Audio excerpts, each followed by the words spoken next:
ওই বর বর আমাকে জড়িয়ে ধরে ঘুমান না। কেন তোমাকে জড়িয়ে ধরে ঘুমাতে হবে কেন? জড়িয়ে ধরে ঘুমালে নাকি বেবি হয়। আপনি আমাকে জড়িয়ে ধরে ঘুমান, আমাদেরও বেবি হবে। কে বলেছে তোমাকে এসব কথা পিচ্ছি? আমি কি জানি না মনে করেছেন? আমি তো সবটাই জানি, উল্টো আপনিই বুঝতে পারেন না। আমি জানি তুমি কেমন কি বুঝছো, কিন্তু হুটহাট করে মাঝে মধ্যে এমন এমন সব কথা বলো যার জন্য কনফিউশন লাগে। কেন কনফিউশন লাগবে না কেন? আমি তো প্রায়ই এসব কথা বলি। আমি যেটা জানি না সেটা আপনার কাছ থেকে জেনে নেই। আর আপনিই তো বলেছেন যদি কিছু জানার ইচ্ছা হয় তাহলে আপনাকে বলতে, তাহলে বলবো না কেন? বলতে তো বারণ করিনি, কিন্তু হুটহাট করে এমন এমন জায়গায় এমন এমন সব কথা বলে ফেলো যার জন্য আমাকে লজ্জায় পড়তে হয়। আর তুমি কোনো কারণ ছাড়া কিংবা কেউ জিজ্ঞেস না করতে বললেও কৌতূহল বশত ছাড়া কোনো কথা বলো না। এখন বলো, এসব কথা তোমাকে কে শিখিয়ে দিয়েছে আর কে বলতে বলেছে? ঈশান কথাটা জিজ্ঞেস করতেই তুষি হক চুকিয়ে গেল। ও বুঝতে পারলো ঈশান বিষয়টা ধরে ফেলেছে, তাই তোতলাতে তোতলাতে বলল, কই কেউ বলেনি তো। আমার ইচ্ছে হলো তাই বললাম। কেন আমি কি আপনাকে এসব কথা বলতে পারি না নাকি? না, কেন বলতে পারবে না? আমি জানি তুমি এসব বলতে পারো কি না। তাছাড়া তোমার তো বলার অধিকার আছে। এখন বলো, এসব তোমাকে কে বলেছে? না মানে আমার ইচ্ছে হয়েছিল, তাই আমি একজনকে জিজ্ঞেস করেছিলাম যে বেবি কি করে আসে, তাই। হ্যাঁ তাই, তারপর কি? সব সময় এরকম আগেই প্রশ্ন করেন কেন? আমাকে কি একটু সুযোগ দিবেন না বলার?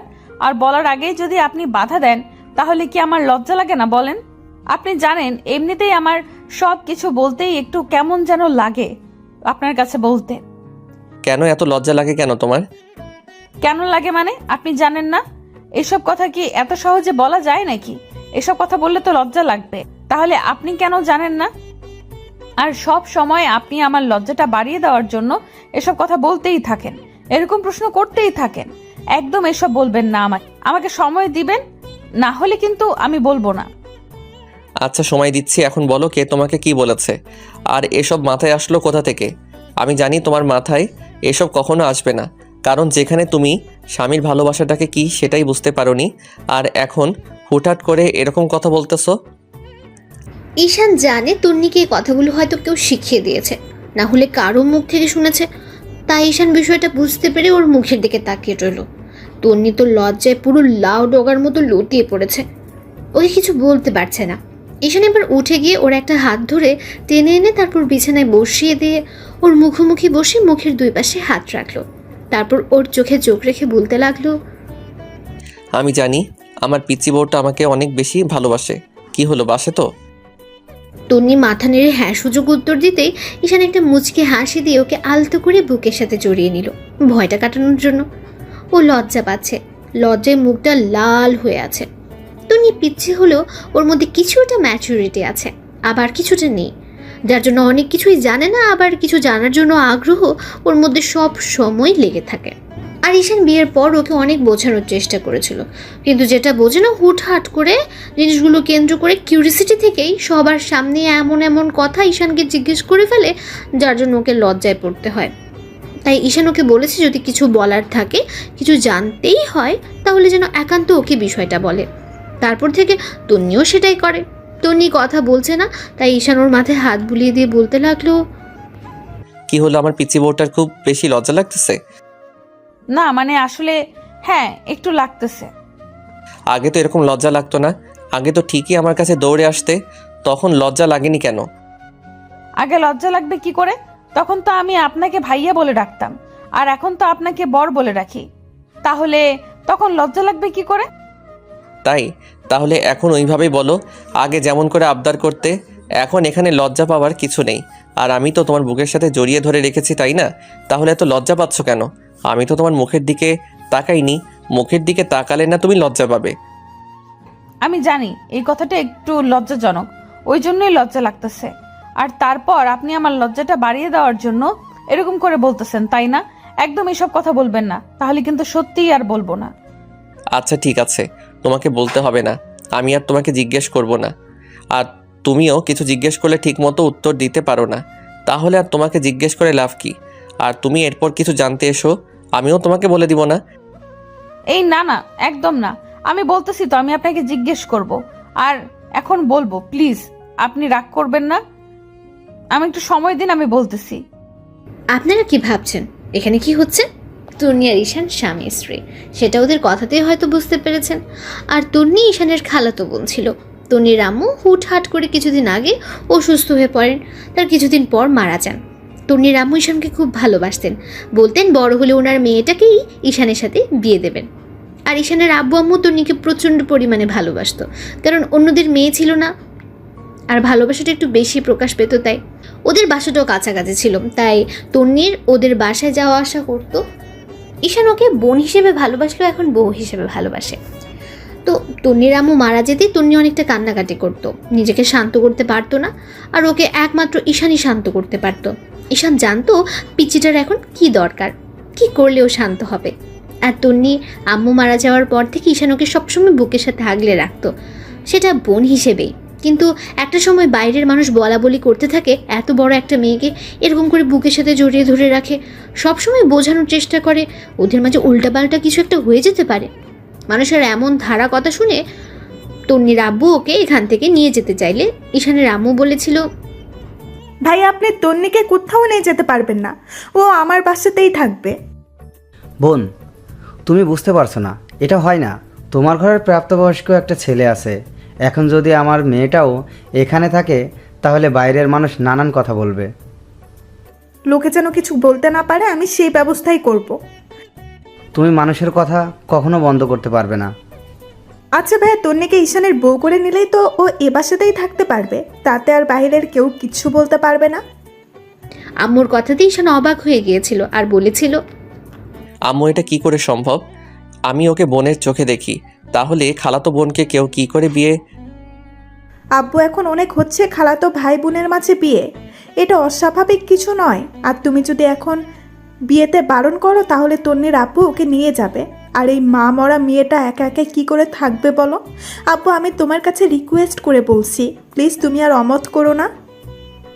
আম্মুর কথাটা ঈশান ফেলতে পারেনি, তার উপর তন্নির মুখের দিকে তাকিয়ে ওকে বিয়েটা করেই নিয়েছিল।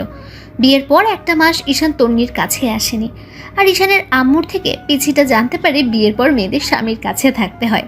তখন তন্নি অনেক কান্নাকাটি করলে ঈশান ওর সাথে ব্যাটেই থাকে। ঈশান তন্নিকে বুকে নিয়ে ঘুমালেও ঈশান ওর সাথে কখনো স্বামী স্ত্রীর সম্পর্কটা স্থাপন করেনি, তাই ওদের মাঝে তেমন কোনো গভীর সম্পর্ক হয়নি। আর ঈশান তন্নিকে মাঝে বলে দিয়েছিল ওর যখন যা প্রয়োজন আর যেটা জানতে ইচ্ছে হয় সেটা যেন ঈশানকে বলে, তাই তন্নিও তেমনটাই করে, ওকে এসব বিষয় জিজ্ঞেস করে, আর আজকেও তেমনটা করলো। কিন্তু ঈশান জানে এই কথাগুলো নিজের নয়, কারো মুখ থেকে শুনেছে। তার উপর ওর মধ্যে কিউরিসিটিটা একটু বেশি, যে কথা জানে না সেটা যদি কারো মুখ থেকে শুনে তাহলে সেটা ঈশানকে জিজ্ঞেস করবে। তো তন্নি কথা বলছে না দেখে ঈশান ওর মুখটা তুললো, তারপর ওর কপালের ঠোঁটজোড়া ছোঁয়াতেই তন্নি চোখ খুলে তাকালো। তখন ঈশান বলল, কি হয়েছে এখন ঠিকঠাক করে বলতো, যদি না বলো তাহলে অনেক বেশি রাগ করব। আর রাতে কিন্তু তোমাকে বুকে নিয়ে ঘুমাবো না, সেটা কি তোমার জন্য খুব ভালো হবে? এই না না বলতেছি, আপনি খালি সব সময় আমার উপর রাগ দেখান, একটুও বোঝার চেষ্টা করতে পারেন না। আপনার পিচ্চি বউটার কষ্ট হয়, ওই জন্য পিচিটাকে সবসময় বুকে রাখতে চাই, কিন্তু তুমি এমন এমন কাজ করো মাঝে মধ্যে যার জন্য নিজের উপরই খুব রাগ হয়। তার মানে এখনো আপনার আমার উপর রাগ হইতেছে, তাই না? একদম রাগ দেখাবেন না প্লিজ, তাহলে আমি খুব কষ্ট পাবো। ওকে দেখাবো না। এখন বলো, তোমাকে এই বিষয় কে বলেছে?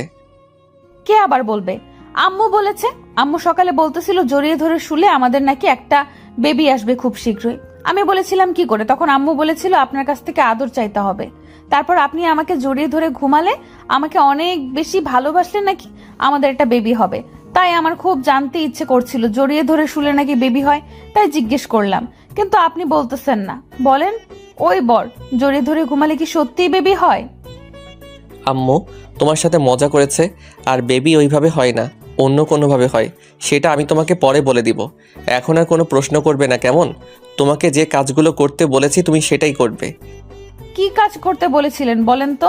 আমার তো মনেই থাকে না। আপনি জানেন না আমি কিছু মনে করতে পারি না, সব সময় খালি ভুলেই যাই। আপনি সহ, কিন্তু এখন আমাকে বকা দিবেন না, বলে দিন কি কাজ করতে বলেছিল আমাকে। কি আর করতে বলেছিলাম? আব্বু আম্মুর খেয়াল রাখতে বলেছিলাম, পড়ালেখাটা ঠিক মতো করতে বলেছিলাম।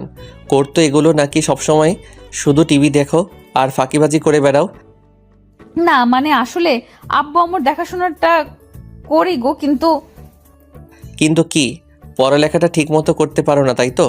আমি জানি তুমি একটা ফাঁকিবাজ। তোমার দ্বারা যে কি হবে সেটা আমার জানতে বাকি নেই। শেষ পর্যন্ত তোমাকে ওই বাবুর আম্মুটাই হতে হবে, তাছাড়া আর কিছু হতে পারবে না। আমি তো চাই বাবুর আম্মু হতে, আপনি কেন দিবেন না? আপনি এরকম করে বলতেছেন কেন? বাবুর আম্মু হওয়াটা কি অন্যায়? না, কোনো অন্যায় নয়, কিন্তু তোমার এখনো বয়স হয়নি। আর আমি ভাবছি তোমাকে একটা বাবুর আম্মু করে দিলে তুমি তাকে নিয়ে ব্যস্ত থাকবে, আর পড়ালেখাটা তোমার দ্বারা হবে না, সেটা আমি খুব ভালো করে বুঝতে পারতেছি। হবে হবে, খুব হবে। আপনি জানেন না আমি কত ভালো একটা মেয়ে। আমি একবার যে জিনিস পড়ি মনে থেকে যায়, কিন্তু এই পড়ার কথাটাই মনে রাখতে পারি না। আসল কথাটা যখন মনে থাকে না, তাহলে যখন বেবি হবে হুটহাট করে তো বেবির কথাটাও ভুলে যাবে। মাঝে মধ্যে তো আমার কথাই ভুলে যাও। ওই জন্য অফিসে যাওয়ার পর তুমি মনে রাখতে পারো না তোমার একটা হাজব্যান্ড আছে, তার সাথে কথা বলতে হবে, তাকে একটাবার কল করতে হবে, জানতে হবে সে দুপুরে খেয়েছে কিনা। তার জন্য তো সরি বলি, তারপরেও আপনি রাগ দেখান কেন? এইগুলো মনে রাখতে না পারলে সেটা কি আমার দোষ বলেন? দোষ নয়, তবে এগুলো তো মনে রাখতে হবে তাই না বলো? মনে না রাখলে কি করে হবে? এখন কথা না বলে যাও, গিয়ে রাতে রান্না করো। বিকেল হয়ে গেছে, এখন যদি শুরু না করো তাহলে কিন্তু অনেক রাত হয়ে যাবে। আমি বাসায় ফিরে এসে যেন দেখি তুমি সুন্দর মতো পড়ার টেবিলে বসে আছো, কেমন? না হলে কিন্তু অনেক রাগারাগি করব। বলতে পারি, কিন্তু আমাকে খুব শীঘ্রই একটা বেবি দিতে হবে। বললাম তো দিব, এখন না পরে দিব। এখন পাগলামি করো না তো। আপনার কি মনে হয় আমি কি অনেক পিচ্ছি? আমি কি অনেক ছোট? এখন আমি ইন্টার সেকেন্ড ইয়ারে পড়ি, তাহলে আমাকে একটা বেবি দিবেন না কেন? কি সমস্যা আমাকে বেবি দিতে? আমি কি সামলাতে পারবো না? লেখাপড়ার কোনো ক্ষতি হবে না, আমি বলতেছি তো। খুব শীঘ্রই আমি খুব ভালো একটা রেজাল্ট করব, দেখবেন। সেটা পরে ভেবে দেখবো, এখন যেটা করতে বলেছি সেটা করো গিয়ে। তো রাতে ঈশান বাসায় আসতে দেখলো তন্নি ওর কথা মতো পড়ার টেবিলে বসে আছে। ঈশান একটা মুচকি হেসে ওয়াশরুমে চলে গেল। তারপর আসতেই তন্নি পড়ার টেবিল ছেড়ে উঠে সে ঈশানকে একটা তাওয়া লিখিয়ে দিল। ঈশান ফ্রেশ হয়ে ওকে বলতে লাগলো, যাও, আব্বু আম্মুকে বলো খাবার টেবিলে আসতে বলো। আমি জানি ওরা আমার জন্য না খেয়ে বসে আছে, আর তুমি গিয়ে খাবার দাও, আমি আসতেছি। তো চারজন একসাথে খাবার খেয়ে নিল। তারপর ঈশান রুমে এসে বিছানায় শুতেই তন্নি পাশে শুয়ে ওর বুকে মাথা রাখলো। ঈশান ওর মাথায় আলতো করে হাত বোলাতে লাগলো। বর, ওই বর শোনেন না, কি হয়েছে বলো পাগলি? বিকেলে কিন্তু বলেছিলেন আমাকে একটা বেবি দিবেন। এখন একদম কথা ঘোরাবেন না, তাহলে আমি অনেক বেশি কষ্ট পাবো। আচ্ছা দিব, এখন ঘুমিয়ে পড়ো। ঘুমিয়ে পড়বে মানে? তুমি আমাকে জড়িয়ে ধরে ঘুমাবে না?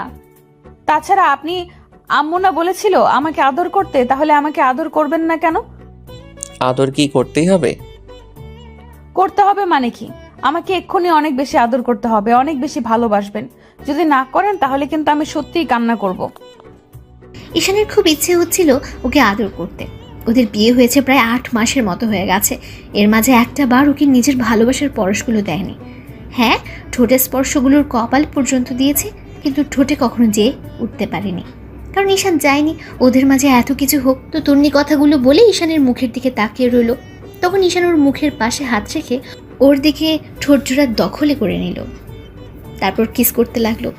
ঈশানের এরকম স্পর্শ পেতে তন্নি ওর শার্টটা খামছে ধরলো আর রেসপন্স করতে শুরু করলো। ঈশান ভাবতেই পারছে না পিচ্ছিটা ওর সাথে রেসপন্স করছে। তারপর একটা সময় ঈশান ওর ঠোঁট জোড়া ছেড়ে দিয়ে ওর ঘাড়ে আর গলায় কিস করতে লাগলো, যার জন্য তন্নি ঘন ঘন নিঃশ্বাস নিতে শুরু করলো আর অনবরত কাঁপতে লাগলো। ঈশান আবার ওর ঠোঁটে ঠোঁট ডুবিয়ে দিল। তারপর ওকে বিছানায় শুয়ে দিয়ে ওর শরীরের উপর নিজের পুরো ভরটা ছেড়ে দিল। তন্নি ওকে আঁকড়ে ধরার চেষ্টা করছিল। ঈশান বুঝতে পারছে পিচ্ছিটা একটু একটু করে উত্তেজিত হয়ে যাচ্ছে। তারপর ঈশান আলতো করে ওর শরীর থেকে কাপড়গুলো সরিয়ে দিতে লাগলো। তন্নি ওকে তখন বাধা দিতে গিয়েও দিতে পারলো না। ভাবতে লাগলো এটাই হয়তো স্বামীর ভালোবাসা। ঈশান ওর শরীর থেকে কাপড়গুলো সরিয়ে দিচ্ছিল আর ওকে কিস করছিল। তারপর ওরা দুজন দুজনকে উন্মুক্ত করে দেয়। তন্নি বারবার ঈশানকে বুকের সাথে জড়িয়ে ধরছিল। ঈশান তন্নির শরীরে কিস করতে লাগলো। তারপর নাভিতে চলে আসলো। তারপর সেখানে কয়েকটা কিস করে, যার জন্য ও ঈশানের চুলটা আঁকড়ে ধরে আর দাঁত দিয়ে নিজের ঠোঁট জোড়া কামড়ে ধরে। ঈশান বুঝতে পেরে তন্নির পুরো পাগল হয়ে গেছে, তাই ওদের শরীরে একটা চাদর টেনে দেয়। তারপর তন্নিকে ভালোবাসে আগলে নেয়। সাথে সাথে তন্নিও চোখের কোনা বেয়ে অশ্রু গড়িয়ে পড়ল। ও ঈশানকে বুকের সাথে শক্ত করে চেপে ধরে। ঈশান জানে ওর ভালোবাসার পরশের পাওয়াইটাও আনন্দের অশ্রু। তো ভালো থাক ভালোবাসা, দেখা হচ্ছে অন্য কোনো গল্পে।